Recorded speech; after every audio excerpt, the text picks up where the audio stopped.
So when you're playing, what you want to do a crossover is you're going to go ahead and play your first part. And as you're doing that, you're going to bring your left hand over like that. And then you'll bring it back over to the part you're playing.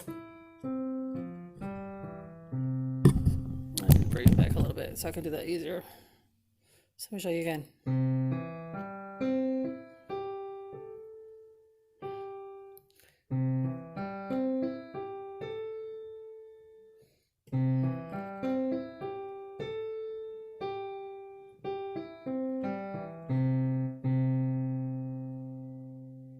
Okay, so again.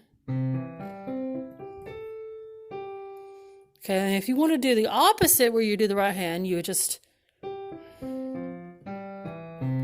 make your left hand go underneath your right hand. And when you're crossing over, the left hand over to the right, and then right hand will come underneath. And going down, it's going to go over. And left hand will come under. All right, so